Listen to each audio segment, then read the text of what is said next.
Okay, so yesterday we read the first half of the Sutta, 179 Layman. Now we continue from there. So yesterday was about the five training rules, or the five precepts, in other words. So continue from there. What are the four pleasant visible dwellings that pertain to the higher mind, which he gains at will, without trouble or difficulty? So this refers to the disciple who observed the five precepts.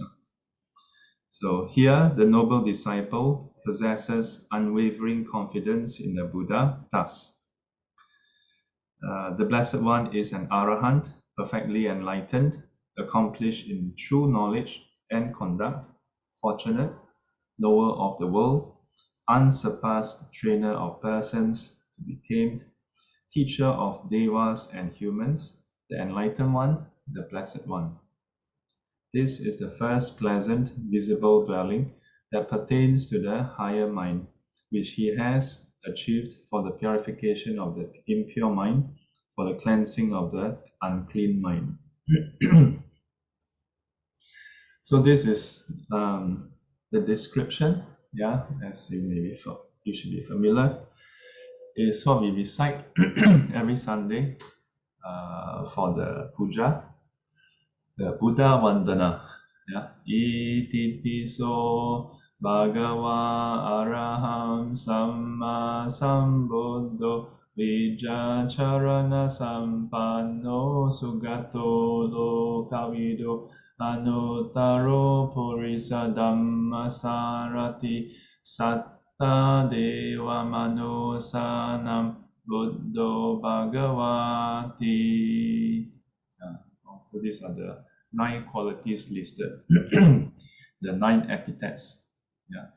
But of course, throughout the whole Nikaya, all the different suttas, there are many other descriptors.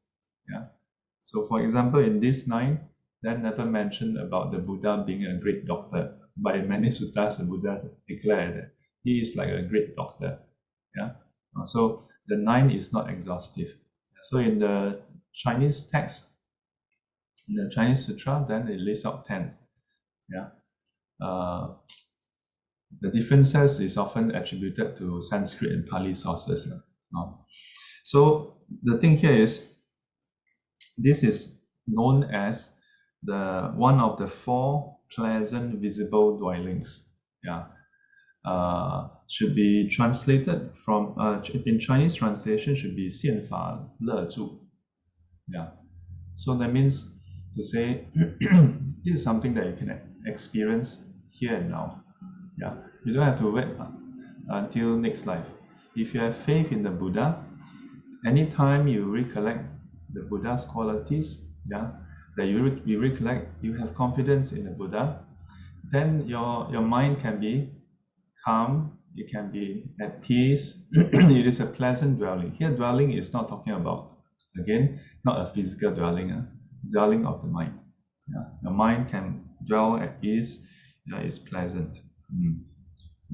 Unwavering confidence. So then, if you consider the earlier precepts, the sutta, if you have unwavering confidence in the Buddha, no matter what happened, would you then immediately say, I'm having stomach ache. I'm having stomach ache. Don't know what happened. Maybe this year the stars are not aligned. I better go and double check. Maybe the planet too close to the other planet, maybe got asteroid passed by, then I got stomach ache. Then this year my health not so good. Maybe like this, like that. So this is the first one. Okay. So altogether there are 4. In brief, is Buddha, Dhamma, Sangha, and the precepts. So again, the noble disciple possesses unwavering confidence in the Dhamma thus. The Dhamma is well expounded by the Blessed One, directly visible, immediate, inviting one to come and see, applicable to be personally experienced by the wise. This is the second pleasant visible abiding, a visible dwelling that pertains to the higher mind, which he has achieved for the purification of the impure mind, for the cleansing of the unclean mind. So similarly, this is what we recite. Yeah, Dhamma Vandana. Yeah, Swakato Bhagavata Dhammo Sanditiko Akaliko Ehipasiko Opanaiko Pachatam Veditabo Vinyuhiti. Oh, yeah, so many times when it's very interesting because when Buddhism become cultural, it means it's just part of who you are. Yeah, many Buddhists would just recite according to the traditions. If you are Theravadan tradition, this is a part and parcel of your daily life, or maybe weekly routine. Yeah, religious ritual. If you are Chinese, yeah, then chanting Heart Sutra is quite a norm. Yeah, without knowing what it means. Yeah, you may also chant Da Bei Zhou. You may also chant Mi To Jing, Jing Gang Jing, various sutras without really knowing what the sutras mean. If you are in various different traditions, then it's very easy to become acquainted with all these devotional practices without knowing the full extent of the meaning. Yeah. So, but if you were to actually read the sutras and you know that, oh, those verses has this implication, then it's no longer just reciting those verses, but it's a reminder of the qualities of the triple gem, yeah, and also a reminder to ourselves: have we reached the unwavering confidence that this is the case? You know what I mean? Because these verses are describing qualities of the Buddha, qualities of the Dhamma, qualities of the Sangha. The next paragraph. Yeah. But have we actually reached the stage where we have unwavering confidence that this is indeed the case? Yeah. How to have that unwavering confidence? Yeah. So you must reach either at least Sotapanna or the stage prior to that. The stage prior to that would be the what they call 出果相. 出果相, then there are two types: Dharma follower and faith follower. Yeah. Either you have faith or you have understanding. Yeah. But ultimately, in both cases, when you reach Sotapanna, it's because you have seen for yourself that the Buddha's teaching is true. There's only one way in Buddhism. Yeah. That ultimately your faith to become purified is because you have verified for yourself the Buddha's teaching. That when the Buddha declare that all phenomena is ultimately no self, yeah, you experience, you verify for yourself. To the extent you verify, then to the extent you are enlightened. Yeah. The initial stage is just verifying that the view that there's a self is actually just a view. That's a nice idea. Just a very comforting idea that there is a self. Yeah, that is an idea that we are so used to that nobody question whether it's actually just an idea. So much so that we think this is a fact, that I am talking, you are listening, that there's an I. Yeah, that is so prevalent we don't question it. But to the point, one day you observe, and examine, contemplate. Not simply just listening. Listening gives you faith. Yeah, hearing the teachings give you faith. But ultimately, for that faith to become purified, you need to contemplate, thoroughly examine to the point where there's absolutely no doubt. Yeah, and then you verify, you see for yourself that whatever you can examine, that is available for you to examine, to see for yourself, as far as this mind and body is concerned, nothing else. except this continuum of mind and body, of the different aggregations of phenomena that is just coming to be and then dissipating after that. Yeah. That beyond that, there's nothing that traverses over to begin with. Not to mention having a persona, a person, or a being. Yeah. When I was in Myanmar, the Chinese Sayadaw, when he was describing the contemplation, then at some point he mentioned this verse, yeah, and you do it, and you verify, and you see it for yourself that there's no person, no I, no you, no person or being. Then at that moment I was like, isn't this a parallel to the Diamond Sutra? 无我相, 无人相, 无众生相, 无寿者相. Yeah, not of course not 100% the same words, but the the direction is exactly the same. Yeah. So the third dwelling. Again, the noble disciple possesses unwavering confidence in the Sangha. Thus, the Sangha of the Blessed Ones, disciples, is practicing the good way, practicing the strict way, practicing the true way, practicing the proper way. That is, the 4 pairs of persons, the 8 types of individual. This Sangha of the Blessed Ones, disciples, is worthy of gifts, worthy of hospitality, worthy of offerings, worthy of reverential salutation, the unsurpassed field of merit for the world. This is the third pleasant visible dwelling that pertains to that higher mind, which he has achieved for the purification of the impure mind, for the cleansing of the unclean mind. So similarly, this is what we recite, the Sangha Vandana. In a way, you can say that there's actually 3 parts to this. The first part is the Supatipano Bhagavato Sāvaka Sangho, all the way up to practicing the proper way. Yeah, Sami Chi Patipano Bhagavato Sāvaka Sangho. Then after that, Yadidam Chattari Eta Sutta. Yeah, so this is the 4 pairs, the 8 types of individuals. Then after that, there's a Ahuneyo, Pahuneyo, Dakineyo, Anjali, Karaniyo, Anuttaram, Punya, Ketam, Slokalati, and so on. That is the last part, describing that they are worthy of gift, worthy of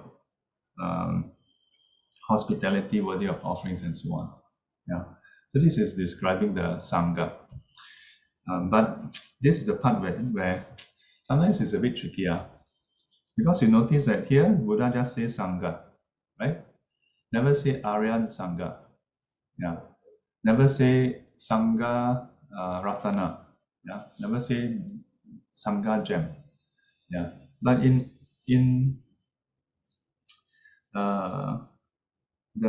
some other texts, it talk about Aryan Sangha. Yeah. And in a way, over here, it also talk about Aryan Sangha. Yes and no also. Because here it talk about the first part talk about the disciples who are practicing the good way. So those who are practicing the good way may or may not be enlightened. It cannot be that those who are practicing good must be enlightened. Then how about those who are not enlightened? I mean, the not enlightened practice the bad way, then somehow become good way. So it must be that if they practice a good way, even when they are not enlightened, until they become the enlightened ones, walking the good way, right? So that we can say that the front part talking about practicing may be enlightened up to the different stages, but then the next part talk about 4 pairs, 8 individuals. Yeah, 4 pairs and 8 individuals are referring to the same set. Yeah, so 4 pairs, 4 times 2, 8. It's actually talking about same, not 2 different sets. It's basically the 4 fruits. Yeah, Sotapanna, Sakadagami, Anagami, Arahant. Yeah, the four stages, and then the stage prior to that. Yeah, Sotapanna incliner, Sakadagami incliner, Anagami incliner, and Arahant incliner. So altogether 8. Yeah. So if you consider Arahant to be the enlightened one already. Then prior to that is enlightened to the different degrees. Yeah. Prior to the Sotapanna incliner would be unenlightened. Yeah. So sometimes we have a question, we have a problem. I mean, students have asked before. So how do we know that we are enlightened or not? So the interesting thing is that in the Theravadan tradition, if you look at the description of enlightened ones, um, it seems quite doable. Yeah. Because for the first stage incliner, Sotapanna incliner, all you have to do is have enough faith to the point where you don't violate the precepts. Yeah. To that point, then you can be known as a faith follower. Yeah. That means you just happen to hear the teachings and somehow you have faith, then that's good enough. Then you're considered a faith follower. So meaning that you are, because of that faith, you are willing to practice and you go in that direction already. Yeah. But there's a second category of the Sotapanna incliner, which is Dharma follower. Yeah. Then it is that you also have faith, but it is because of your understanding. Because of your understanding, so you will not violate the practices, the precepts. Yeah. Then, of course, once you attain Sotapanna, then your faith is purified. Yeah, it's purified because you have verified yourself. Yeah. So I don't know. It seems quite doable, right? Yeah. For a lot of Buddhists, it seems quite doable. Yeah. But in the Chinese Mahayana tradition, the bar is set super high, like Sotapanna is like, wow, already, yeah. Or even the Sotapanna incliner, because in various commentary, and this part is less about Mahayana or not, Chinese Mahayana or not, because way back 1,000 over years ago, in the various schools, the commentaries, they describe that the Sotapanna incliner actually consists of only 15 or 16 thought moments. 15 or 16 thought moments. If you listen to the Yogacara classes that my teacher conduct, in the Q&A recording, you often hear some of the nuns and some of the monks will be asking questions like, 和尚慈悲，照大毗婆沙论里面说，这个出果相是15刹那，但是多一个地方又说出果相是16刹那，到底是15刹那还是16刹那？ So basically, the gist of they'll be asking questions like, oh, according to this commentary, it says that the Sotapanna incliner consists of the 15 thought moments prior to Sotapanna, whereas in another commentary it says it's 16 thought moments. Which one is which? To be honest, when I was in US and I heard this question, I was like, what the hell are they talking about? Yeah. But most of this description of how many thought moments exist only in the commentary. Yeah, from what I know, in the sutra doesn't go into 15 thought moment what, and because if you look at various suttas talking about Sotapanna incliner, it seems to be a process. Yeah, a process where you start to have faith and you are cultivating towards Sotapanna, and not simply 15 thought moments. Because 15 thought moments, you know how fast it is. 15 thought moments is like that. It's not 15 thought moments. Like that is don't know how many hundred or thousands of thought moments. So I had various discussions with different people, and including my Dhamma brother, and we were like, if the Sotapanna incliner is only 15 thought moments or 16 thought moments, what's the point of telling us? What's the point of Buddha telling us this? Because if you're there, you're there. If you're not there, it has nothing to do with us. If you're not enlightened, it has nothing to do with us. If you're already at that stage, telling you is also useless. because you're already there, you know. And it lasts for so short a period, then what can you do in that period? And because according to commentary, those period, right, it's almost like consecutive 15 thought moments. So it's almost like once you reach the first moment, the rest will die follow through. Then there's no so-called effort from your side, nothing for you to be doing. It's like saying, you see, it's like saying, if you are sick, you should go and see a doctor. Yeah. And then if you see the doctor, you should take the medicine. Yeah. That makes sense because if you're sick, there's a period of time where you may see a doctor, you may not see a doctor. But there's no point to tell you after you swallow the medicine, how many thought moments later, what will happen? Either you swallow or you don't swallow. No point telling you after you swallow 3 seconds later, you go inside, then because after that is automotor function. You cannot do anything about it. Yeah. So I'm more inclined to think that the 15 top moment, I don't know. Yeah, but I hold my reservation. Okay. That it should cover the whole duration from when you first encounter Buddhism.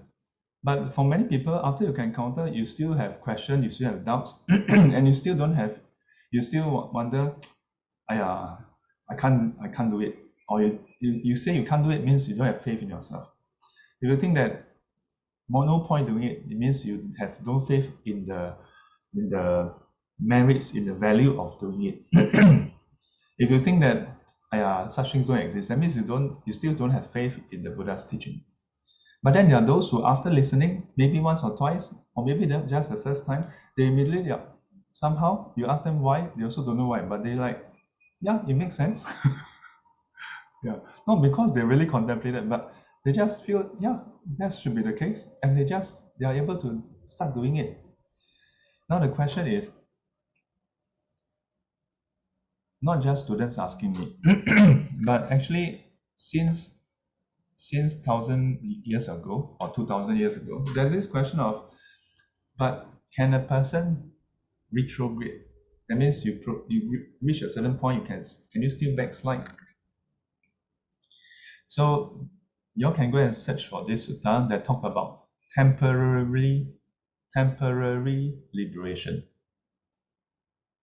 Yeah, there is something described as temporary liberation, not arahanthood, yeah, but liberation by concentration. Yeah. So then it begs the question: how about the Sotapanna incliner? Yeah.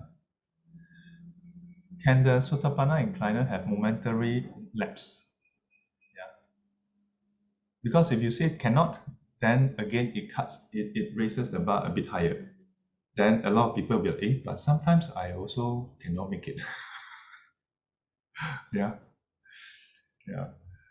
But if we say that Sotapanna incliner is basically those who have faith where they don't do stupid things. So, but it's not certain yet. Then we can say sometimes I am like a Sotapanna incliner. Sometimes I stupid, then not like Sotapanna incliner. Question is, so as long as you are having faith or understanding and you are doing the right way, then you're inclining towards Sotapanna, not wrong.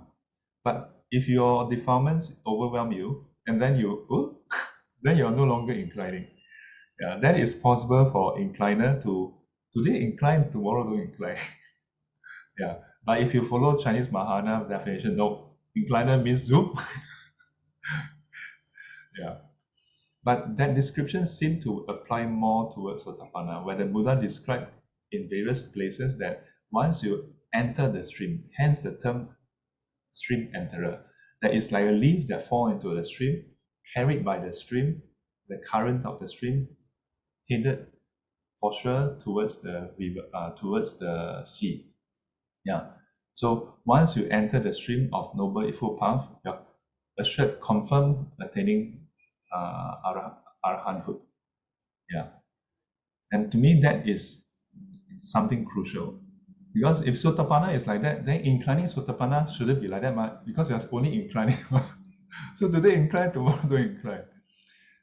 Um, this is my understanding at this moment. And my point in bringing this up is manifold.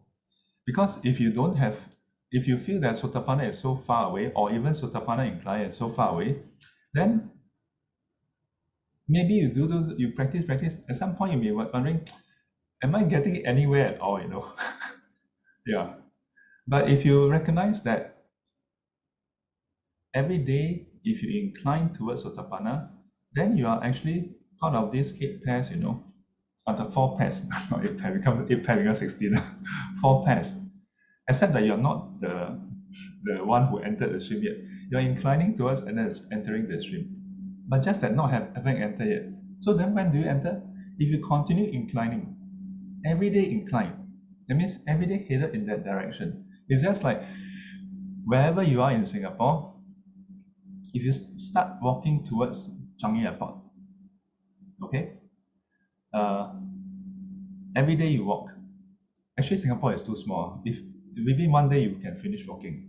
But if let's say now we don't say we walk every day we just take one step towards Changi Airport, right?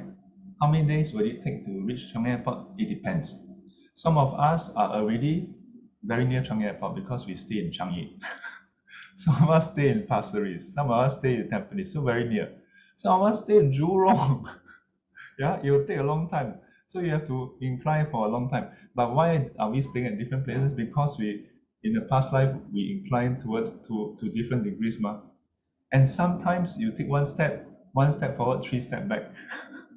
So incline one day and then turn around for 3 days. Yeah. I like to think that as long as every day we put in effort to incline towards Sotapanna, to move in that direction, one day you'll see for yourself, this is the case, that the Buddha is truly an awakened one, an unsurpassed one, the teacher of gods and men, the tamer of, and so on. And when you recite on Sunday, Iti piso bhagava araham samma sambuddho, and so on, you will not be just reciting words. You'll be affirming that indeed he is such a one who is blessed, who is worthy of gifts, worthy of offering. He is an unparalleled awakened one, and so on. Yeah. So let me just finish the last one. Again, the noble disciple possesses the virtuous behavior loved by the noble ones, unbroken, flawless, unblemished, unblotched, freeing, praised by the wise, ungrasped, leading to concentration.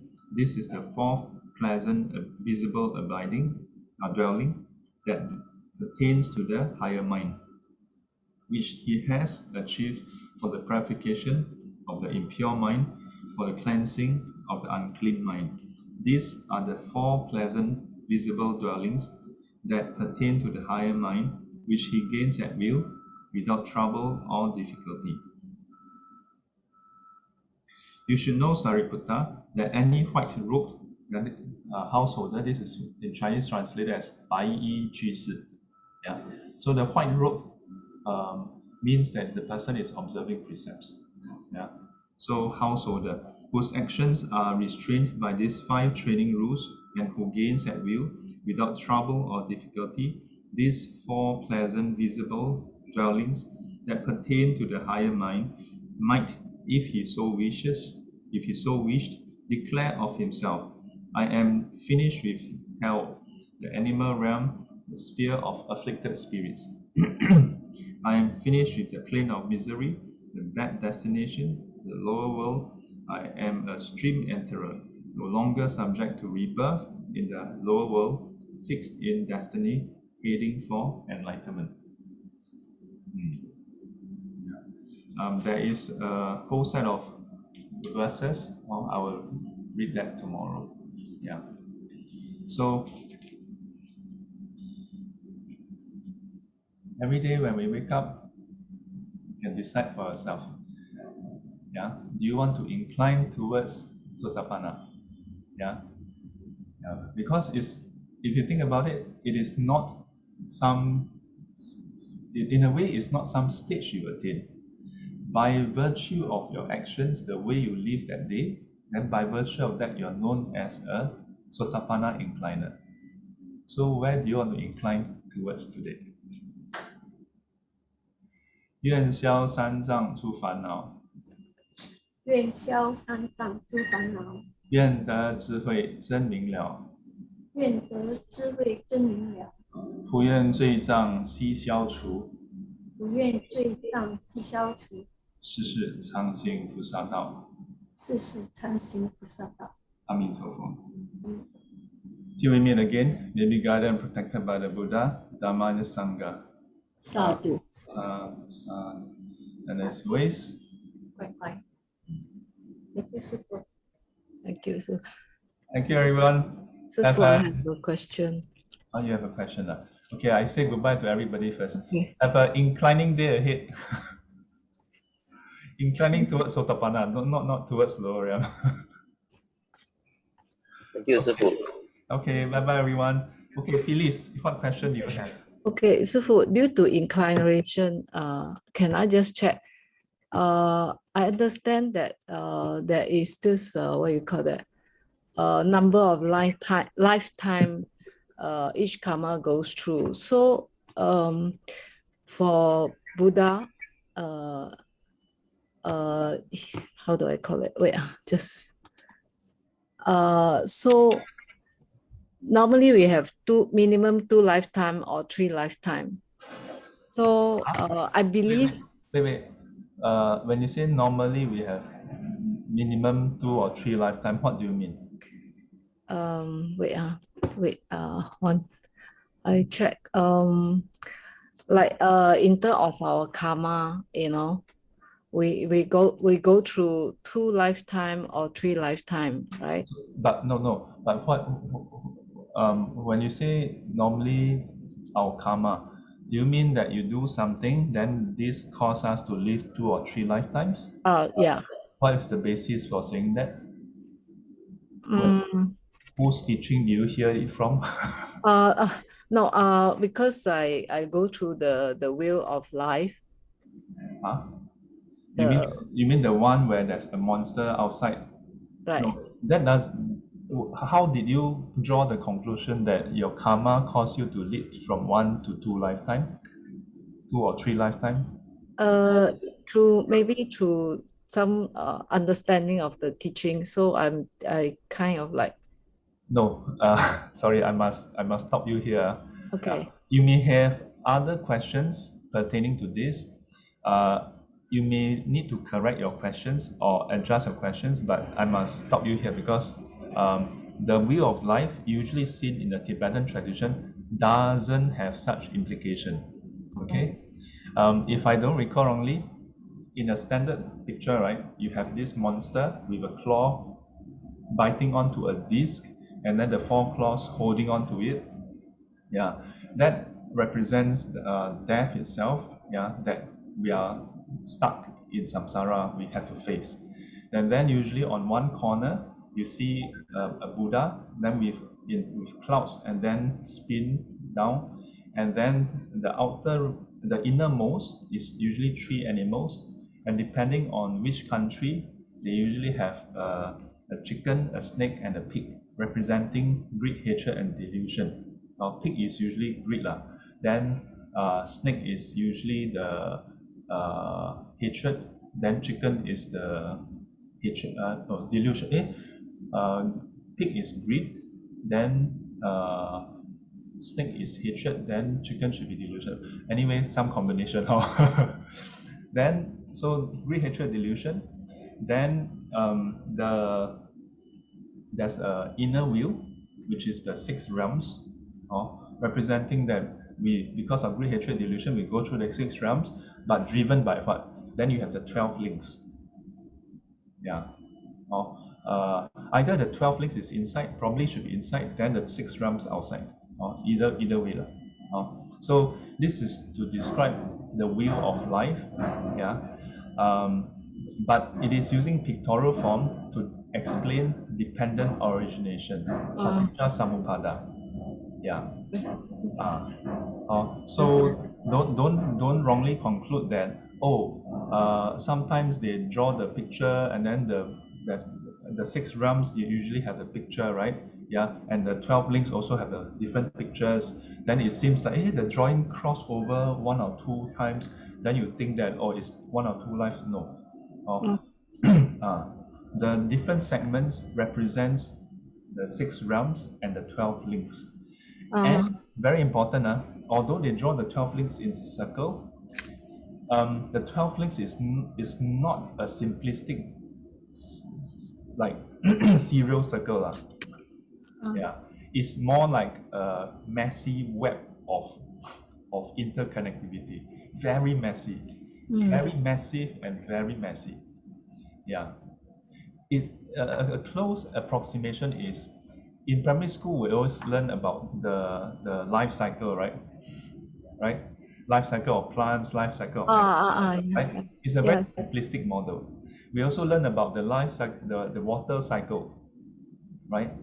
Then the standard model we always draw is, water from the sea evaporate into clouds, then after that there are some clouds on the mountain, then rain on the mountain, then mountain form the river from then all the way down to the ocean, correct? But this is a simplistic model for us to understand a very brief overview. But in real life, clouds are not just formed from oceans, right? Plants perspire, there's respiration process. We also have the respiration process. Moisture comes up when we breathe out. That contributes to the cloud also. It's not so simple. Yeah.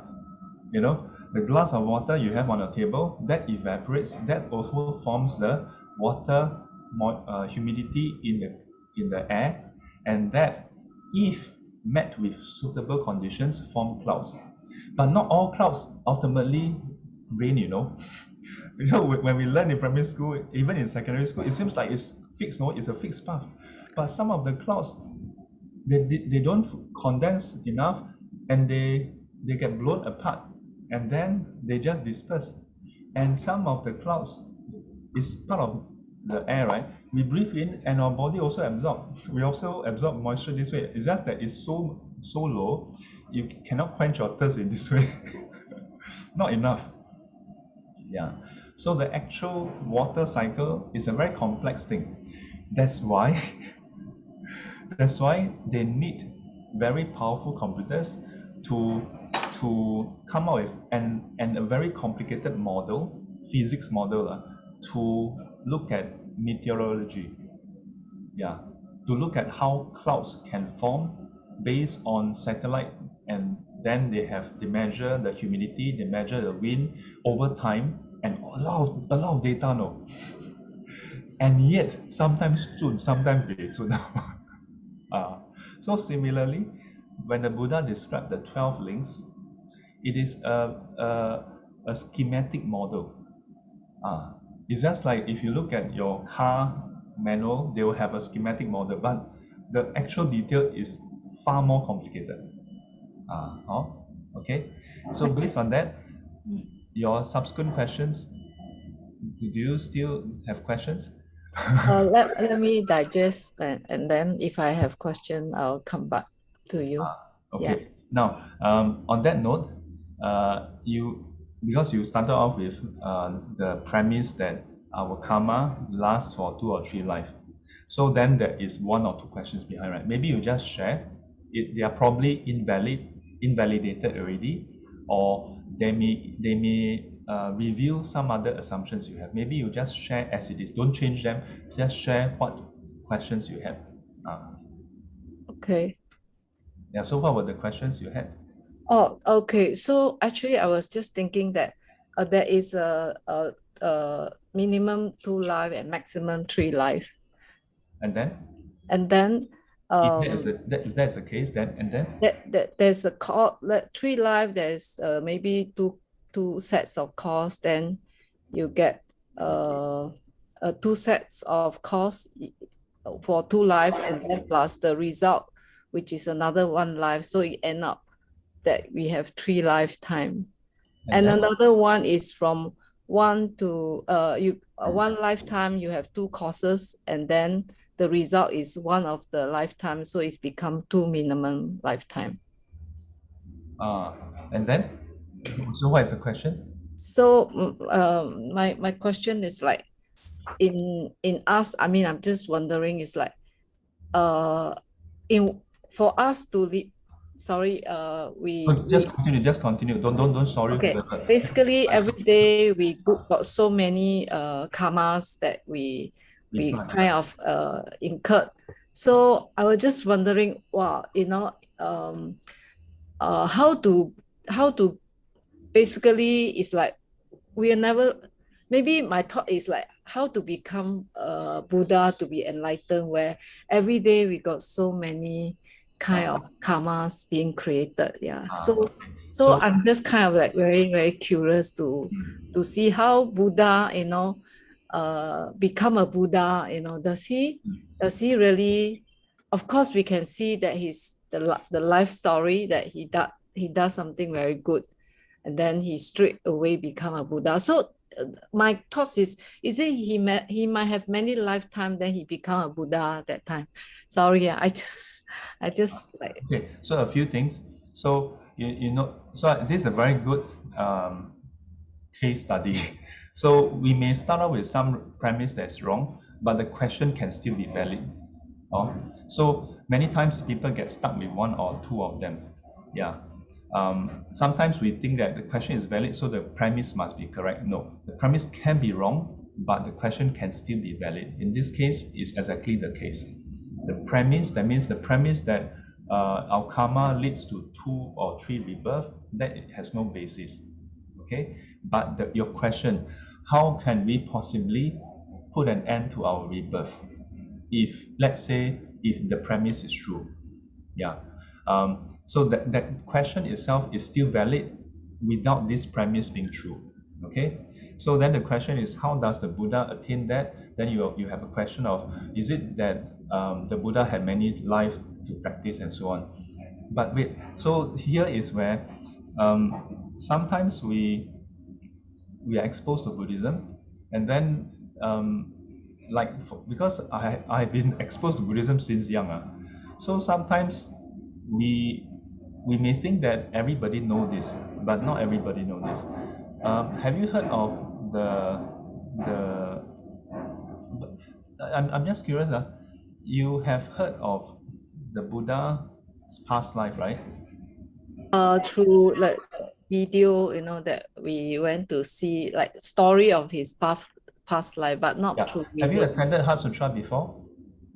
Not your class. I mean, I just do reading, but I haven't attend your Heart Sutra class. Wait, what classes have you attended already? Just reading of Oh, so Phyllis, you have not attended any Dharma classes like over 10 weeks or something? oh, I attended Nanlanda's diploma class. Nalanda, as in the one in Malaysia. No, in India, on online course. Oh, okay. So anyway, okay, just to give you a brief summary, the Buddha attained enlightenment historically in India, right, 2,600 years ago. But in various suttas, the Buddha alluded to how he started practicing way back in Buddha Dipankara's time, 燃灯佛前. Yeah, it is at that point in time that he made a vow to attain Buddhahood. So from there, we can say that he practiced for many, many lives. How many lives? Yeah. Similarly, for the Buddha's chief disciples, they have practiced for many, many lives already. And that, in a way, we can say that accounts for why they are able to attain so swiftly and rapidly. So swiftly and rapidly. Or now, just to wrap up the whole discussion, your question of how does the Buddha put an end to the the seemingly unending cycle of life, right? We don't have to look at the Buddha because Buddha is an exception. He was able to attain enlightenment without a teacher. Yeah. So let's look at the rest of his disciples, those who attain arahanthood. Yeah. Because you don't need any special Buddha qualities. Yeah. And if you can fulfill that, you can understand that, then it should apply likewise to the Buddha. So arahants attain enlightenment not because they have used up all karma. Okay, that idea that you have to use up all your karma to attain nirvana is actually a wrong view found in the 62. Yeah, there were ascetics who have the wrong view that your positive, negative karma, they have to use up all their negative karma, then they will just enjoy all the positive karma. Yeah, the idea that you have to use up all your karma is an extension of this, or is a variant of this. Yeah, in Buddhism, we don't advocate having to use up all your karma. Yeah. So in Buddhism, when we say purification, it's about purification ultimately of your view, not of your karma. But somehow in Buddhist tradition nowadays, we keep on talking about purification of karma also. Yeah. In some of the texts, it does talk about how the Buddha has purified all his seeds. But that being the case, I can say that I don't fully agree with that also. Why? Because then you cannot explain why the Buddha still got hurt by the rock when Venerable Devadatta tried to kill him. You cannot explain why he still experienced headache. But there are different school of thoughts. There are those who say that he experienced a headache because in a past life, when he was part of this clan, they wanted to go and kill some fishes. He knocked on the fish head 3 times, so he had 3 headaches in his whole life.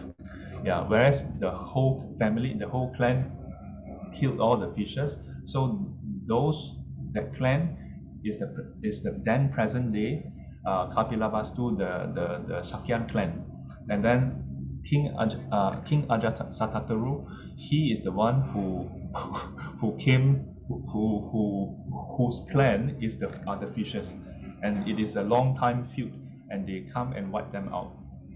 Yeah, but because the Buddha didn't partake in that killing, so he experienced 3 times. But so there's this school of thought that explain this way, because at some point they're like, but if Buddha is perfect then and already no more defilements, how come he still experienced that? So then they have this explanation that, because of that. But if that's the case, then it means that the karma is not purified yet. If purified, then shouldn't have anything, right? And not just that, the Buddha also suffered physical discomfort. There was one particular sutta where the Buddha was so unwell that he had to ask Venerable Ananda to recite one of the sutra, and by listening to it, his faculties become calm. Very interesting, huh? So, Ying Sun Dao Shi and some of the other masters, they look at all the teachings and then compare with our traditional transmission of how the Buddha is like, and then they say, if you look at the teachings, especially in the Nikayas, the Buddha seems like a very human Buddha. Very human in the sense that he has very human qualities, that he also suffer physical discomfort like us. The key difference, and to me is a very important difference, is that he don't, a bit of stomach, and then want to go up in arms with people. He's not like that. He's able to bear with whatever comes his way. This is the inner resilience that an enlightened one has. Whereas in some of the other texts and some other traditions, then it seems to portray the Buddha as a superhuman. And in order for superhuman to be true, then and yet experience that, then they have their own set of explanation. Okay, but from what I know, then is that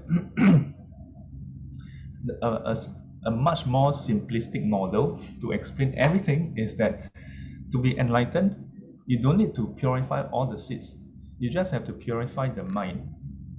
How to purify the mind? The view is purified, then the mind is purified. When the mind is purified, the body and speech is purified. And when that happens, the seeds are there, but you no longer trigger them. And that's why in Heart Sutra, sometimes I use the analogy of the library book.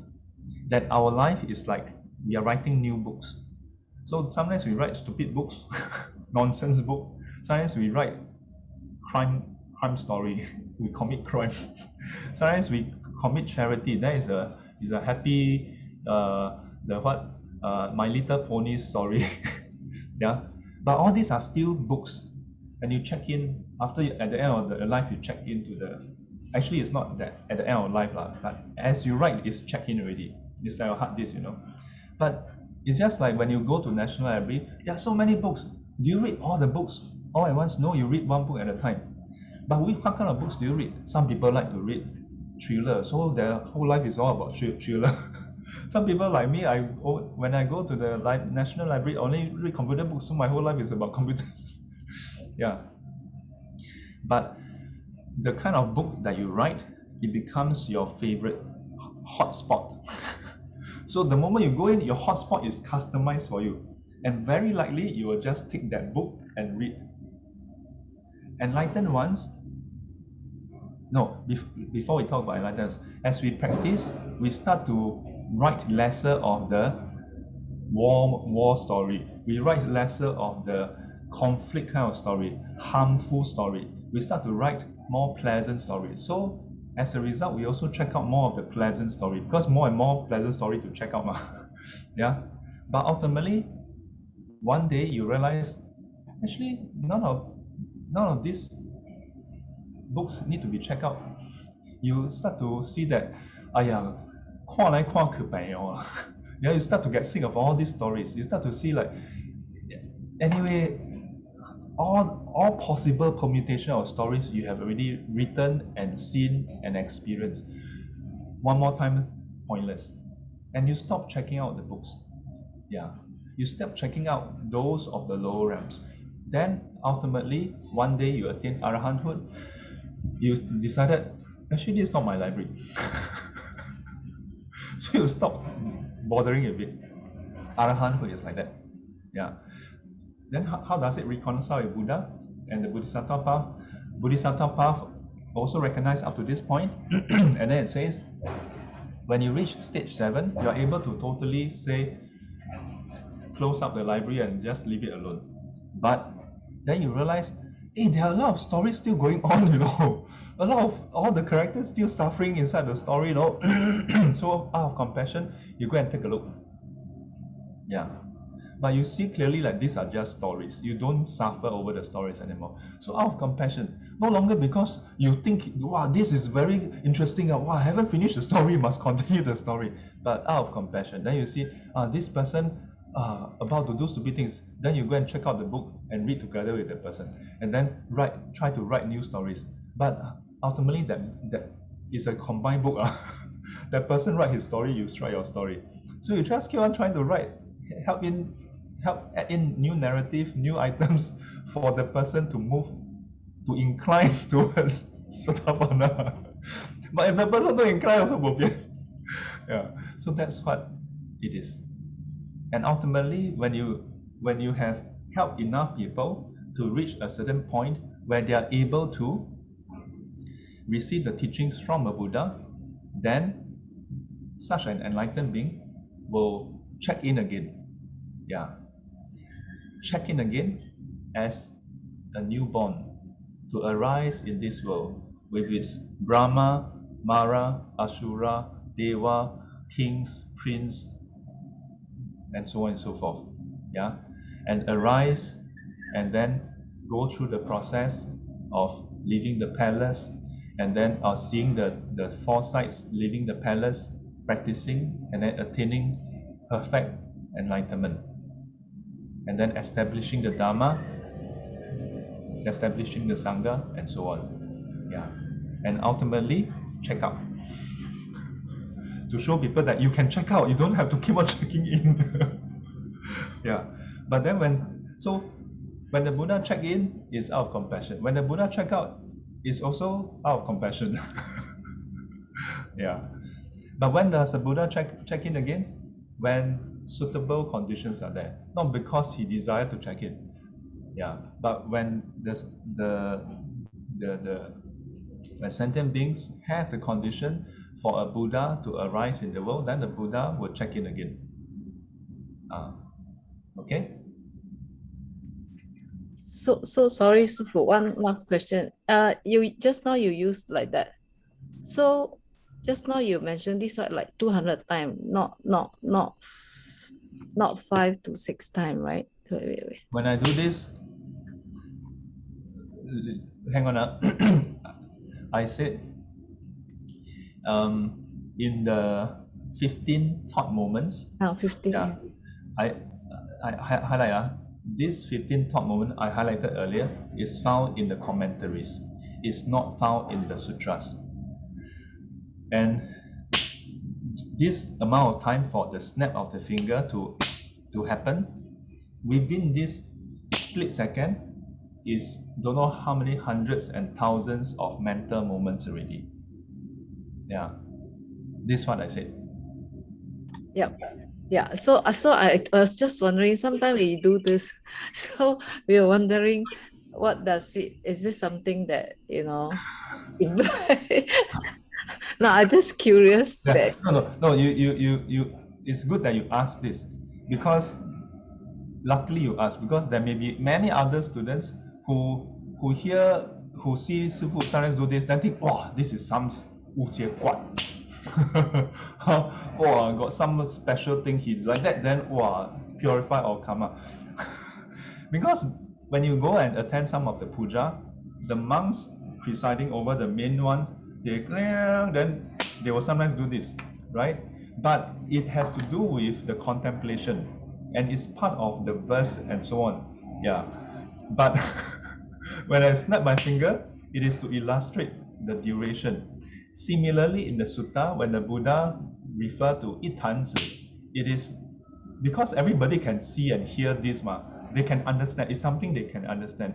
To let you know, the Buddha is referring to a very short period of time. Yeah. So, as far as I'm concerned, nothing special. Unless when you hear this and you contemplate who heard this sound, that sound, as swift as it arrives, is gone. Whatever here consciousness arise, with the ending, the ear consciousness also cease. Who heard this sound? Is it Phyllis who heard this sound? NRIC who heard this sound? Is it are you a mother? Yep. Yeah. When you hear this sound, is it the mother who heard this sound? Is it the daughter who heard this sound? Is it the wife who heard this sound? Is it the staff who heard this sound? Is it a Singaporean who heard this sound? When you hear this sound and you contemplate in this way and you are able to penetrate into that, actually none of that heard the sound, just that there's hearing that occur. Then this has magical power, because then you can attain and realize anatta, no self. But otherwise, it's just like that. When I was a kid, my parents will tell us off if we snap our fingers. Yeah. If I don't recall wrongly, yeah, something like, don't know. Oh, I don't think is it whistle or like that. Yeah, they say that. Yeah, but in the sutta I talk about this one. Yeah. Okay. Thank you. So remember this one, whether it has magical power depend on whether you connect with the Dharma or not. Amitabha. All right. Thank you for your time. Thank you. All right. I appreciate Don't it. mention. Yeah. All right. Thanks. Thank you for Thank you, everyone. Thank All you. right. Take care. Bye-bye. Yeah, thank you. Bye-bye. Bye bye. Bye. Bye bye. Bye-bye. Bye bye, Sư phụ. All right. Sư phụ, bye bye.